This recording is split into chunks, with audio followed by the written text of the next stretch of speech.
Welcome, beautiful souls, to this episode of the Empress Rising podcast. I am your host, Adia, the Mystic Empress herself.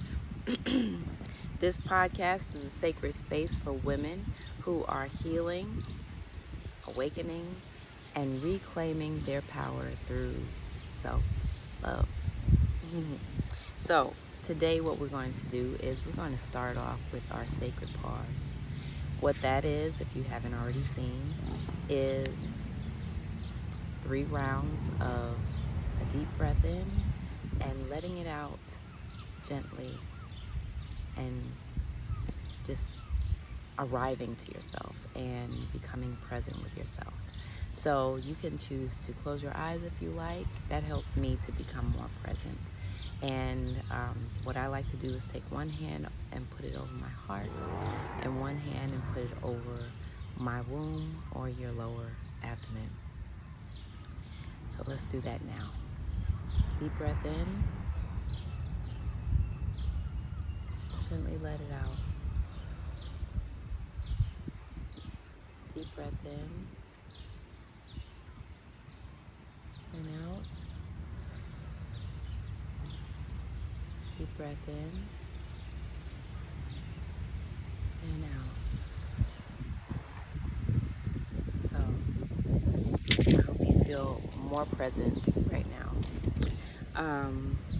The intention of this podcast today is to address the issue of the chronic health condition.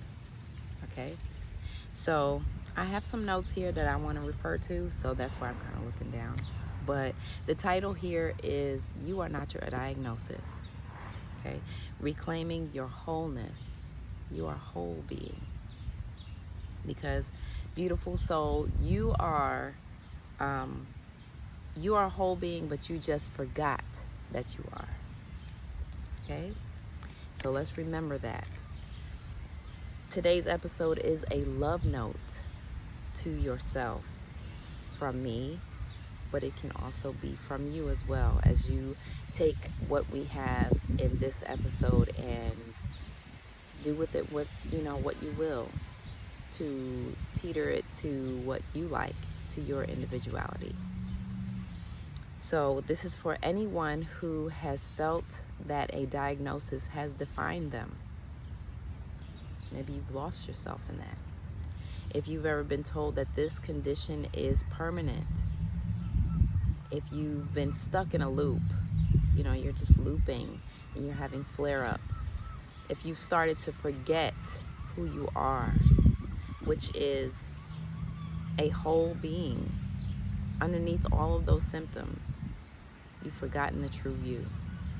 So, I remember when I was first diagnosed with thyroid issues. So I was in Georgia and I had gone to my GYN doctor, and I was in the military at the time. And I was feeling tired. She asked me how I felt. I was a nurse on the floor, brand new nurse. And I told her, I'm just kind of feeling tired, So she did some blood work just to see where I was at, and she hit me with you got some thyroid stuff going on. So I was like, okay. And so I ended up with the diagnosis of hyperthyroidism. That meant that my thyroid, or one part of my thyroid, was just going. And I would say I was instantly devastated, because I didn't want anything to be wrong with me. I cried because I didn't want to have anything to fix. Now, I had anemia before, had been turned away in the military because of not being able to give blood because of the anemia and stuff. But, it wasn't something that I thought would never be able to be fixed, right? So this was like a bullet to my heart, really. Like, people looked at me like I had three heads, because they were like, oh, it's just your thyroid. I'm like, but they try to do stuff. What? So they talked about me having a thyroid storm, and they just worked it up, and then they were like, we've got to get you this nuclear medicine. And I was like, what? What's going to happen? And so it may seem small to people, because people were like, yeah, you probably, this is the process. They'll probably just give you the nuclear medicine and then give you a pill after. And I'm like, but do I have to take this pill for the rest of my life? And they're like, yeah. And I'm like, how is this not a big thing? Like, why are we just saying this nonchalantly, And so I cried again. I cried and cried and cried. So I remember getting the nuclear medicine, and that was freaky to me, because once the person that was giving me the medicine opened up the vial, I looked around and there was nobody in sight, okay? Nobody. I was like, what? How is this going to be okay for me? What's going on? So only thing that I really got educated on is really not even all the way what to do as far as when I got home, because all I knew was I had to be in a separate room from everyone else. And I didn't know that I had to have separate plates, separate I was a new nurse. I didn't know, like, you don't learn about nuclear medicine in nursing school. So this was a big thing for me. Okay, this was very, very big. So time went on. I went back to work, and then I ended up being able to go to, and I was not prescribed a pill or anything, right? So I thought everything was good. And so I decided on what I wanted to specialize in. In the military, you have to take a class if you're going to specialize in anything. So I decided on OBGYN, and so I headed out to Hawaii, which was excellent, right? But I went out there, and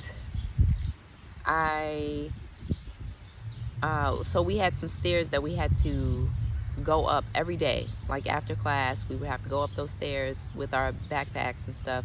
We have to go up those stairs to our rooms, whatever. So, like, at the first beginning, there's the altitude. You have to get used to that, and you have to get used to the stairs, because you're doing this every day, right? You're going from kind of more sedentary to you're running every day, right? And so I remember going up those stairs the first time, and I was just short of breath, right? And my heart was kind of pounding a little bit, and I was like, okay, I'm used to this process. I know that at the end, I'll be okay. It's just for now, right? So by the end, I was actually getting worse. I couldn't breathe, and it was hard to catch my breath, I would say. I could breathe, it just was hard to catch my breath. And so I was starting to have palpitations. Palpitations are when your heart is beating and you can kind of hear it in your ear, okay? So it just was that time. I couldn't catch my breath. So it wasn't until I went to my duty station in California that the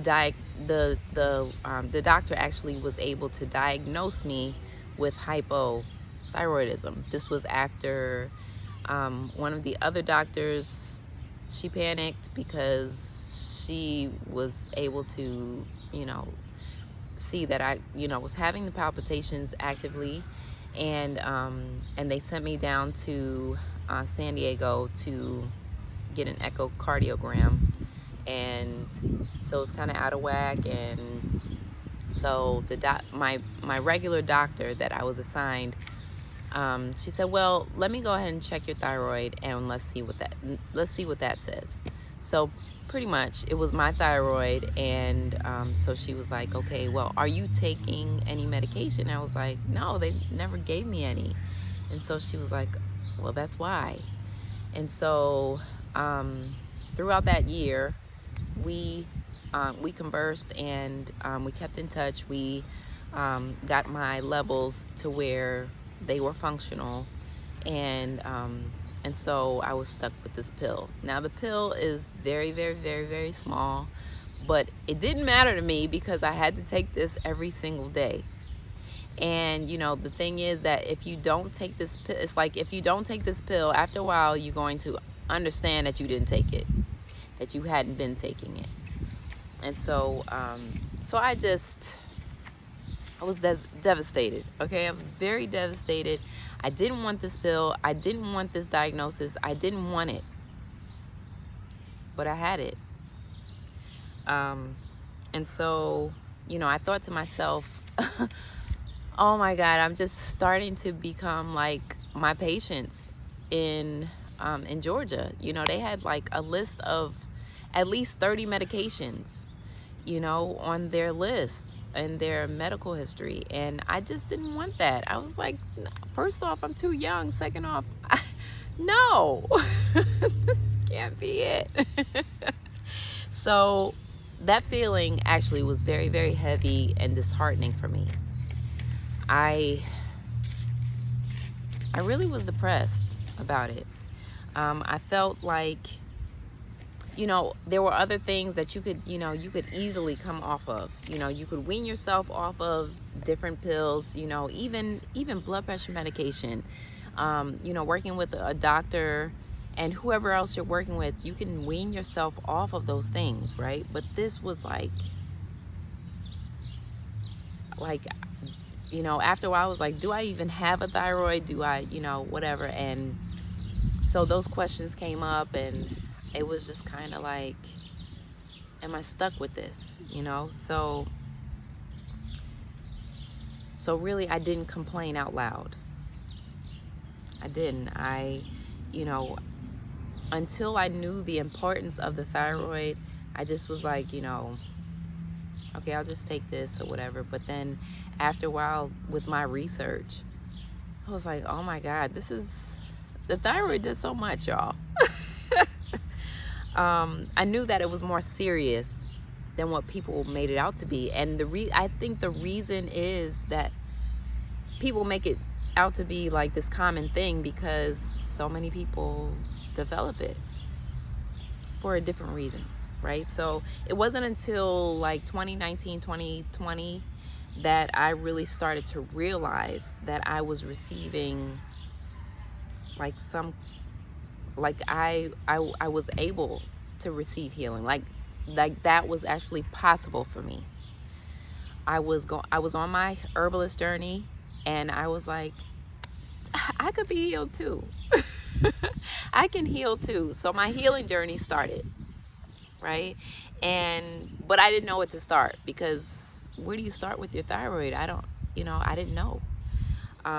This is also when I started to really dig deep in my herbalist journey and learn about like heavier herbs, like deeper herbs that were not chamomile, not, herbs like, green tea or something like that. This was like Cascara Sagrada, Prodigiosa, things like that. And I began to become more and more determined, because I just truly believed that I could be fixed. Okay, that was my mindset, and it still is today, right? I can be fixed. And I won't say that it is today, because I don't take on the I'm broken. I take on the I'm whole. There's just certain things that are there, right? They're just certain things that are there for now. So what I didn't see was that going, loop after loop,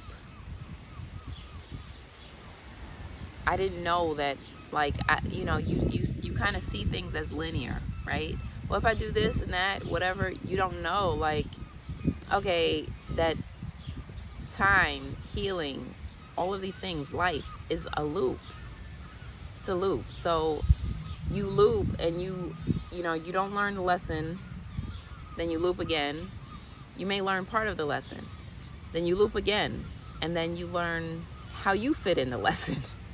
And then you loop again, and then you loop and loop and loop, and you're like, when am I getting out of this loop? Because really, seriously, like, I'm tired of this now, right? But we have to know that this is not a good or bad thing. Like, this is not something that's good or bad. This is just something that you experience. This is an experience, okay? So it's just like when people say, oh, I have reoccurring outbreaks, or I have, this cancer is in remission, or I had a setback. It's just looping, because nothing is linear. This is not a linear thing. This is a cycle. These are cycles that we're going through. And I feel like these are experiences that we need to go through in order to learn about ourselves, to learn the lessons that these experiences are teaching us. So it's just, until we come to this turning point, which is very sacred for us, and then the loop doesn't loop circular. The loop becomes like a kind of slanted oval, because we're coming down out of this stage, right? So, it's like we're starting to break a code. We're starting, as we learn, as we experience, as we accept, as we accept the process, we start to break codes within ourselves.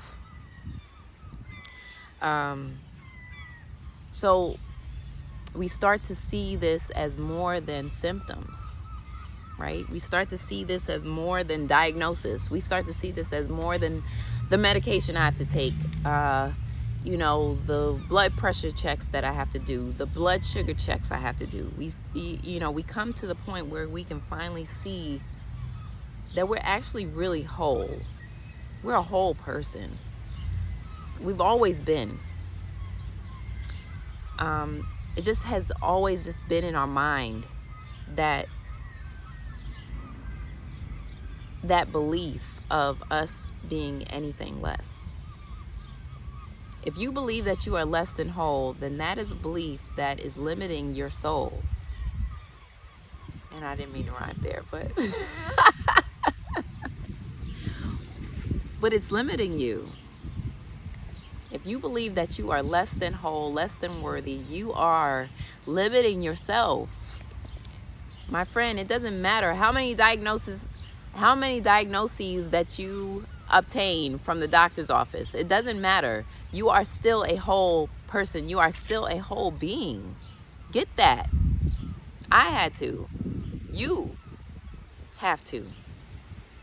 So in my case, healing didn't look like a perfect checklist. It still doesn't. Healing started when I began to let go of these misconceptions of who I was, because I had this diagnosis. I had this label on me. It looked like me remembering that I was still worthy even in the days of my biggest struggles. Still worthy. I was still worthy as my hair began to fall out in big, huge chunks by the sinkful. I was still worthy and whole.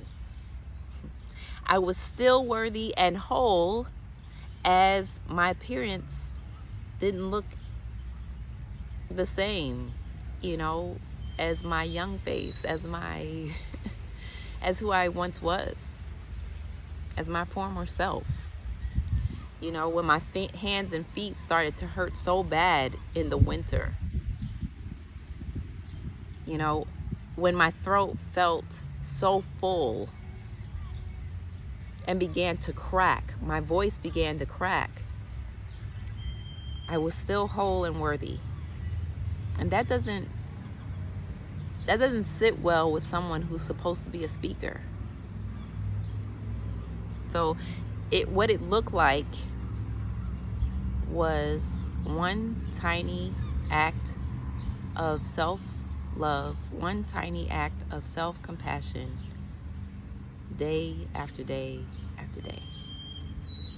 Once I really learned that I was whole and worthy. Once I remembered that. I won't say I learned it because I know I knew it. I just have to remember it. So there is a difference between being aware of this condition, right, versus identifying as this condition. So awareness involves a knowing, right? It involves a knowing that is present in your body in some form. So you can be aware that something is there without attaching to it. So when people say, this is my diabetes, this is my, cancer, this is my this, my that, you are attaching to it. But if you just are aware of it and just let it go as that's what it is, you just have an awareness. So when something becomes your identity, that's a whole new animal. It can possibly take over you. You lose yourself. It masks the real you. It becomes a mask. Just like motherhood can become a mask. Fatherhood can become a mask. Being a wife can become a mask. Being a CEO can become a mask. These diagnoses can become masks that you put on yourself every single day. Because after a while, that's what feels comfortable too. And, if you have enough of this attachment, then you become this thing. You've lost yourself. You become someone buried underneath all of this rubble. Your true self disappears, even though she's still there. She's disappeared for a while. And you'll see, you might hear people say, she's gone. That person is gone. That person is not gone. She's not gone. She's just buried. Yeah, she's just buried. But you'll have to take the steps to try to find her again. And after a while, you can find her again. I did. As I started to let go of things. That's the healing, is letting go of these diagnoses, letting go of these conditions that are trying to define you as a person, that are trying to define you, Empress, as you're trying to rise up out of this oppressive system of sickness and illness and dis-ease and disharmony and imbalance. So you have to stand in your truth. You have to stand in the power of that. So one thing you can know for sure is you are having this experience, but you are still whole. And I think I know that is one of the best ways to approach a medical physician, medical staff, that they have their hearts in the gutter for you, right? They have their hearts and their minds in the grave already for you. And you rise up above that and you say, yes, I see this experience. I see this, but I'm still whole. And And I accept that fully. You are still special. You are still unique. You're still precious. You are still worthy. You are still powerful. How about that? You are still powerful. Go in that mirror. I go in the mirror every day. I am still powerful. I am still whole. Do that every single day, Empress. Rise up out of that depression. Rise up out of that. Say, and take your power back over all of this. You are a whole soul. You're having a healing experience. That's all. You're having a healing experience. These are one of the experiences that you're going to have in life, so that you can experience life in some sort of way. So you are not broken, okay? Your body's not broken, hoping for a miracle. Your body, your mind, your soul is whole. It's whole, not broken. Your diagnosis is data. That's all it is. Information telling you what's going on. But it's not your destiny. It is not your destiny.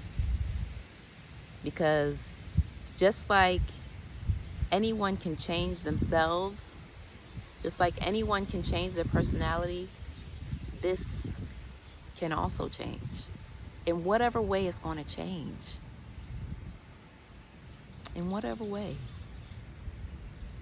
But just let it be an experience that changes you in the way that you are supposed to go.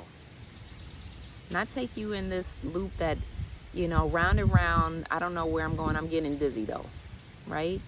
But it's taking you in this oval shape, cone shape, that's taking you down to the core of your very being, so that you can finally meet your true self. You can meet her, and you can love her, embrace her. And while you're looking and searching for her, you embrace your whole self, whoever it is that you are, and detach from these things that are trying to define you. Detach from them. I'm not saying that you don't have any concern. I'm not saying that you don't have any emotions and things like that, but don't let it become you, because that's not you. That is not you. That's a physical manifestation of something that was going on, and it just manifested itself in that way. Okay? So I have some journal prompts for you. I love journal prompts because they're like reflection points, right? They help you to kind of dig deeper within yourself. So I wrote them down. So if you want to go deeper, use these. I feel like they should be kept sacred, right? So the first one is, what parts of myself have I forgotten since I received the diagnosis? What parts of myself have I forgotten since I received the diagnosis? And I'm not putting it's not your diagnosis. This is just something, right? This is an entity. Okay, the second one is, in what ways am I still powerful even on my hardest days? Really, truly reflect on that. In what ways am I still powerful even on my hardest days? The next one is, how would I speak to myself if I believed my healing is unfolding with love and wisdom? How would I speak to myself if I believed my healing is unfolding in love and wisdom? So I have a couple of affirmations for you that you can say in the mirror. You can say to yourself when you wake up, when you're just starting your day, when things get rough, when you're going to sleep and maybe you've had a hard day. The first one is, I am not my diagnosis. I am not this diagnosis. I am divine and I am healing. The next one is, I remember who I am, powerful, precious, and whole. And the last one is, my body is not my enemy. I treat her like a sacred friend. My body is not my enemy. I treat her like a sacred friend. Sacred one, whole being. If this has resonated with you, first off, like the video. Share with another Empress that would enjoy this sacred space, and subscribe for more. So thank you for sharing my sacred space with me. Remember that you are not broken. You're not broken. You're not behind. You're a rising. You're rising, Empress. Right on time. So keep rising, Empress. And thank you for watching.